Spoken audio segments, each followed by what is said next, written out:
Dan ibu dan Imam Bukhari langsung bersyukur kepada Allah, bahagia sekali karena Assalamualaikum warahmatullahi wabarakatuh. Bertemu lagi dengan saya Ines Syabelianti. Hari ini kita akan membahas seorang perawi hadis yang sangat terkenal sekali, yaitu Imam Al-Bukhari. Ya, betul sekali. Imam Al-Bukhari adalah seorang perawi hadis yang terkenal, hadis-hadisnya itu sangat sahih di kalangan umat Islam. Nah, di sini saya akan membahas beberapa bagian penting dari Imam Al-Bukhari, yaitu yang pertama ada di masa kecil Imam Al-Bukhari, kemudian ketika Imam Bukhari merawikan hadis, dan yang terakhir adalah ketika wafatnya Imam Al-Bukhari. Tidak usah berlama-lama lagi, mari kita simak videonya. Nah, untuk pembahasan yang pertama, kita akan membahas masa kecil dari Imam Al-Bukhari. Imam Al-Bukhari memiliki nama asli Muhammad bin Ismail bin Ibrahim bin Al-Mughirah bin Bardisbah Al-Jibti Al-Bukhari. Beliau lahir pada hari Jumat 13 Syawal 194 Hijriah atau 21 Juli 810 Masehi di kota Bukhara. Nah, kota Bukhara itu sekarang ada di Uzbekistan. Jadi di sini bisa kita ambil kesimpulan bahwa mengapa sih Imam Al-Bukhari itu disebut dengan Imam Al-Bukhari? Karena beliau lahir di kota Bukhara, jadinya disebut Imam Al-Bukhari atau imam yang berasal dari kota Bukhara. Imam Bukhari lahir di tengah-tengah keluarga yang sangat kental sekali dengan agama Islam. Seorang ayah beliau adalah seorang yang senang sekali belajar ilmu hadis. Dari sini kita bisa simpulkan ya bahwa Imam Al-Bukhari suka hadis dari siapa? Betul, dengan ayahnya ini sering sekali mengunjungi imam-imam ahli hadis di kota Mekah. Seperti ada Imam Malik bin Anas, ada Imam Abdullah bin Al-Mubarak, ada juga Imam Al-Muawiyah bin Salih. Dari situ, ayah dari Imam Al-Bukhari ini selalu belajar tentang hadis-hadis dari beliau-beliau yang sudah masyhur di kota Mekah. Nah, dari kesenangan ayah Imam Al-Bukhari ini dengan hadis, maka ayah dari Imam Al-Bukhari ini dan ibu dari Imam Al-Bukhari bertekad untuk menjadikan anaknya adalah seorang yang berguna bagi umat dan agama. Namun, pada saat Imam Al-Bukhari berusia 2 tahun, Imam Al-Bukhari ditinggal oleh seorang ayahnya yang meninggal dunia. Di sini peran mengasuh Imam Al-Bukhari ini dijalankan oleh ibu dari Imam Al-Bukhari. Jadi Imam Al-Bukhari ini diasuh oleh seorang ibu saja. Dia tidak menikah lagi demi mengurus seorang anak yang sangat spesial sekali. Spesialnya apa? Nah, pada saat umur 4 tahun Imam Al-Bukhari yaitu mengalami kebutaan dua matanya. Jadi dua matanya itu tidak bisa melihat sama sekali karena dia buta total. Tapi Allah anugerahkan kepada Imam Al-Bukhari mata batin yang sangat peka sekali. Ketika ibu dari Imam Al-Bukhari ini membaca Al-Quran, maka di saat itu juga Imam Al-Bukhari langsung hafal seluruh Al-Quran. Masya Allah sekali. Nah, dari istimewaan Al-Bukhari ini, ibu dan Imam Al-Bukhari berinisiatif untuk memasukkan anaknya itu ke madrasah. Nah, di madrasah, Imam Al-Bukhari menjadi seorang murid yang paling muda dari teman-temannya, karena pada saat itu Imam Bukhari berusia 4 atau 5 tahun. Dan di situ ada keajaiban yang muncul dari Imam Al-Bukhari.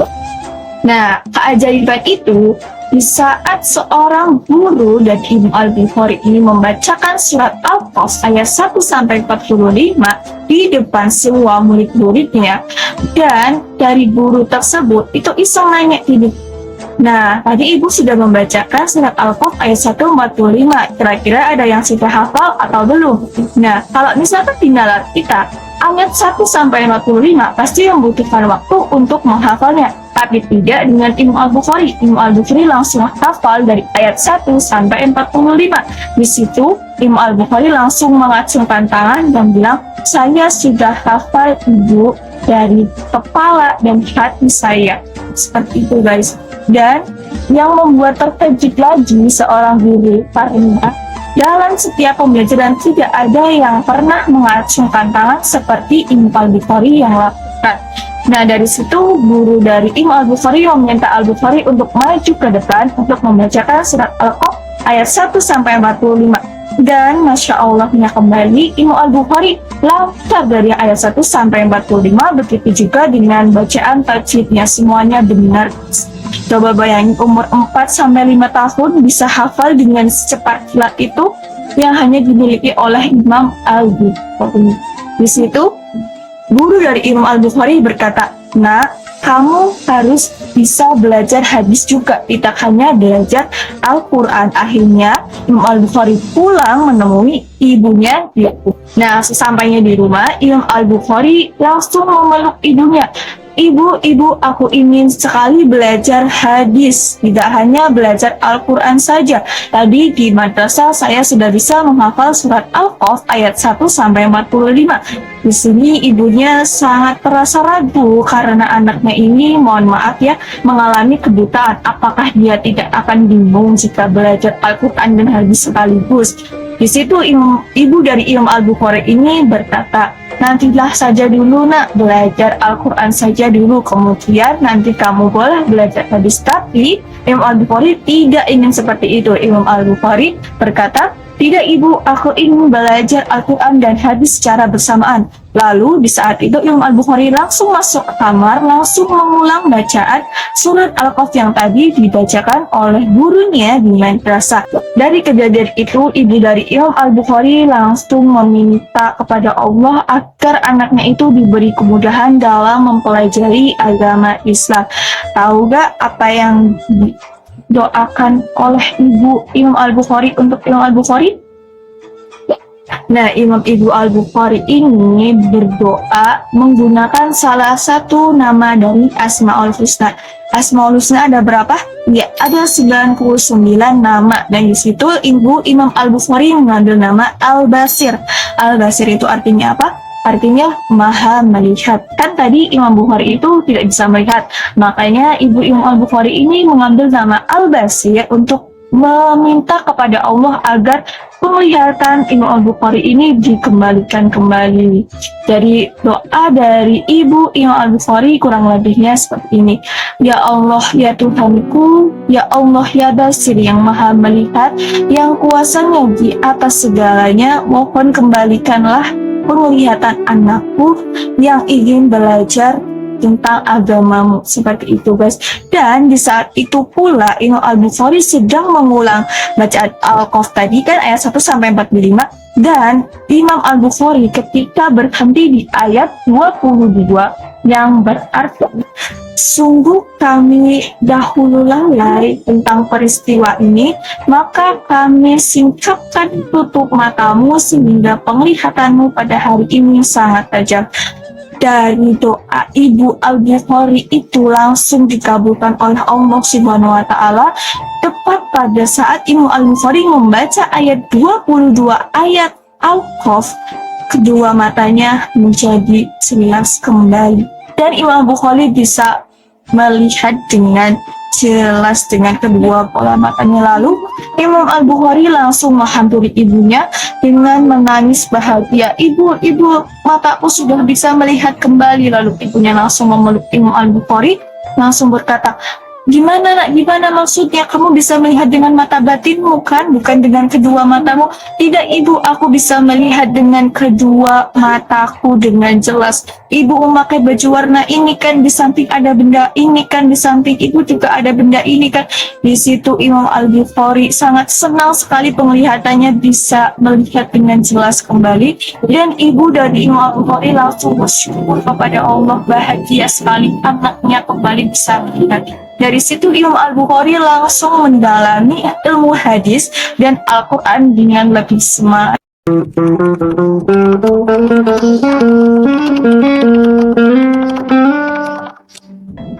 Nah, pada tahun 210 Hijriah, saat Imam Al-Bukhari ini berusia 16 tahun, beliau menetap di kota Mekah untuk mendalami ilmu hadis. Beliau juga tidak hanya belajar di kota Mekah, namun ada di kota Madinah, kota Syam, kota Mesir, kota Baghdad, kota Basrah, dan kota Kufah.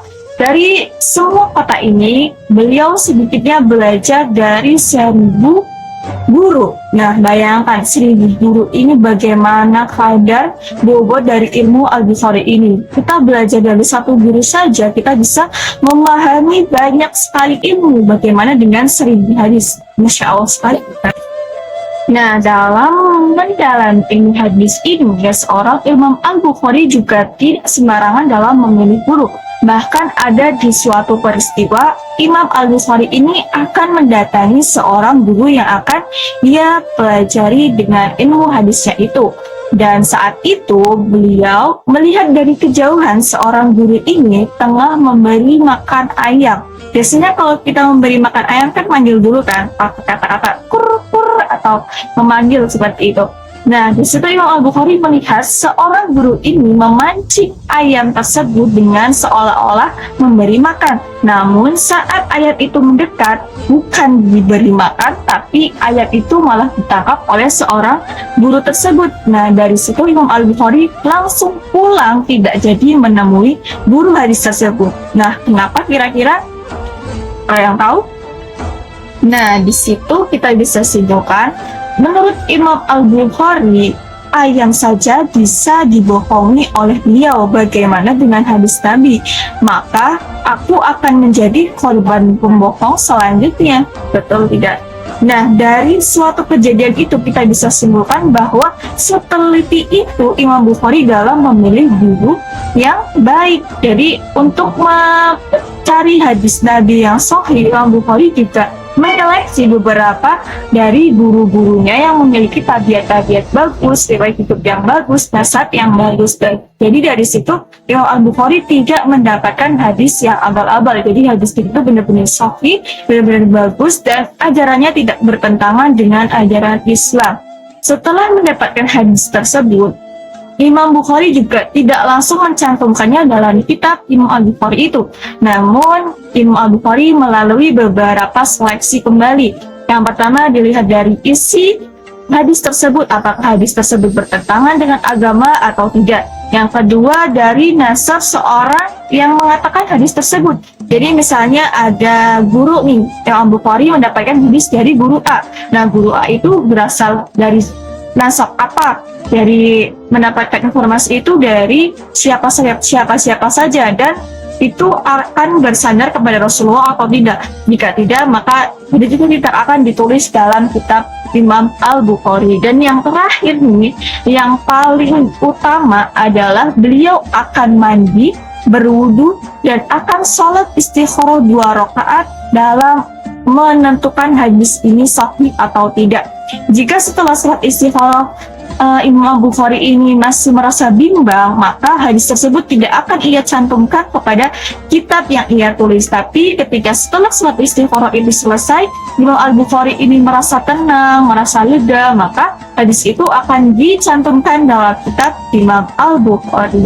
Nah, dalam waktu 16 tahun ini, Imam Al-Bukhari berhasil mengumpulkan sedikitnya 600.000 hadis. 300 diantaranya beliau sudah hafal di luar kepala, dan dari 300 ini ada 200 yang kitabnya itu tidak sahih, yang 100 itu sahih. Nah, dari 100.000 hadis yang sahih ini kemudian dikerucutkan kembali menjadi 7.275.000 hadis yang dimasukkan ke dalam kitab Al-Jami' Al-Sahih, atau biasa kita kenal adalah Sahih Bukhari. Nah, yang terakhir kita akan membahas tentang wafatnya Imam Al-Bukhari.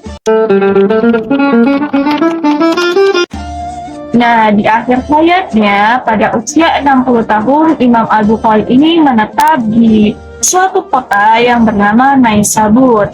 Nah, di situ beliau membangun madrasah untuk menyebarkan ilmu-ilmu yang telah dia dapatkan. Nah, di situ ada seorang gubernur dari Naisabur yang meminta Al-Bukhari untuk menjadi guru privat untuk anaknya. Namun pada saat itu Imam Al-Bukhari menolak dengan alasan dia kan masih mempunyai madrasah kan. Nah, kalau madrasahnya itu ditinggal, maka Al-Bukhari ini akan kesulitan dalam mengajar santri-santri yang ada di madrasahnya itu. Maka dari situ Imam Al-Bukhari berkata kepada gubernur dari Naisabur, "Wahai gubernur, alangkah lebih baiknya engkau yang mendatangi ilmu, bukan ilmu yang mendatangi engkau. Dari situ, gubernur dari Naisabur ini merasa kesal, merasa kecewa, dan merasa sakit hati atas ucapan dari Imam Al-Bukhari tersebut. Padahal maksud dari Imam Al-Bukhari itu, ayolah belajar bersama-sama di madrasahku. Atau juga belajarnya kan bareng-bareng. Nah, di situ juga Imam Al-Bukhari bisa mengajarkan santri-santrinya, juga bisa mengajarkan anak dari gubernur tersebut. Alih-alih menerimanya, gubernur dari Naisabur ini sangat merasa kesal, sehingga gubernur Naisabur mengusir Imam Al-Bukhari dari Naisabur. Nah, di situ Imam Al-Bukhari diusir secara paksa. Kemudian Imam Al-Bukhari pindah ke kota kelahirannya. Tadi di mana? Di Bukhara. Iya. Imam Al-Bukhari kembali ke Bukhara. Ketika kembali ke Al-Bukhara atau di daerah Bukhara, Imam Al-Bukhari ini sangat disambut dengan sukacita oleh masyarakat situ, karena Imam Al-Bukhari sudah terkenal oleh kesahihan hadisnya, maka di situ disambut dengan sukacita. Namun tidak berakhir bahagia seperti itu saja. Imam Al-Bukhari kembali diusir oleh gubernur Bukhara. Karena apa? Karena gubernur dari Naisabur ini menjelek-jelekan Imam Bukhari di depan gubernur Bukhara. Jadi gubernur Bukhara ini terhasut omongan dari gubernur Naisabur. Akhirnya Imam Bukhari diusir kembali, dan di situ Imam Bukhari merasa kebingungan akan pulang kemana lagi, karena kota kelahirannya saja sudah diusir dan dia tidak punya tempat tinggal. Namun dia berinisiatif untuk tinggal di rumah saudaranya yang ada di Samarkand. Dari situ, di perjalanan dari Bukhara ke Samarkand, Imam Bukhari juga sudah merasakan kayak pasti aku akan diusir kembali ketika aku menginjakkan kakiku di tanah Samarkand, karena gubernur dari Naisabur, dari Bukhara, dan dari Samarkand ini memiliki ikatan hubungan yang sangat kuat. Jadi Imam Bukhari merasa akan diusir kembali ketika di Samarkand. Setelah sampai di kota Samarkand, di kota saudaranya Imam Al-Bukhari ini, tidak lama kemudian Imam Al-Bukhari diusir kembali oleh gubernur dari Samarkand. Padahal di situ tuh suasananya masih malam Idul Fitri, masih malam takbiran, tepatnya tahun 256 Hijriah. Di situ momennya sangat mengharukan sekali. Imam Al-Bukhari yang sudah pindah-pindah kota namun tetap saja diusir. Bahkan pada malam Idul Fitri, malam yang berbahagia untuk seluruh umat Islam, beliau pun harus merasakan diusir kembali. Di situ keluarga dari Imam Al-Bukhari membelanya di depan gubernur Samarkand. Namun Imam Al-Bukhari dengan hati yang sangat sabar, hati yang sangat lapang, beliau bersedia untuk pergi meninggalkan Samarkand. Beliau takut jika keluarga dari Imam Al-Bukhari ini selalu membelanya, maka keluarga dari Imam Al-Bukhari akan ikut diusir olehnya. Maka dari situ Imam Al-Bukhari bertugas merapikan segala barang-barang miliknya, lalu pergi meninggalkan kota Samarkand. Di sini Imam Al-Bukhari juga sempat berdoa kepada Allah, yang isi doanya itu sangat menyentuh hati sekali, yang kurang lebih, ya Allah, dunia ini terasa sempit bagiku, maka izinkanlah aku untuk kembali ke sisinya. Di situ Imam Al-Bukhari sudah merasa pasrah, tidak tahu harus melakukan apa lagi, dan sehingga dia berdoa seperti itu. Jadi ada beberapa waktu yang mustajab untuk berdoa. Contohnya juga ada di malam Hari Raya Idul Fitri. Nah, di saat itu pula Allah Subhanahu wa Ta'ala langsung mengabulkan doa dari Imam Al-Bukhari. Baru saja 20 langkah Imam Al-Bukhari meninggalkan kota Samarkand, beliau diambil nyawanya oleh Allah Subhanahu wa Ta'ala. Jadi di situ bertepatan malam takbiran Hari Raya Idul Fitri 256 Hijriah, Imam Al-Bukhari pulang ke pangkuan Allah Subhanahu wa Ta'ala. Dan setelah zuhur salat Idul Fitri, kemudian Imam Al-Bukhari dimakamkan di daerah Samarkand. Jadi teman-teman, cerita dari Imam Al-Bukhari yang bisa saya sampaikan. Untuk tuntutan ceritanya mungkin ada yang masih kurang atau yang mau menambahkan, boleh aja di komentar di bawah ini. Dan segitu saja video dari saya, kurang lebihnya mohon maaf. Wassalamualaikum warahmatullahi wabarakatuh.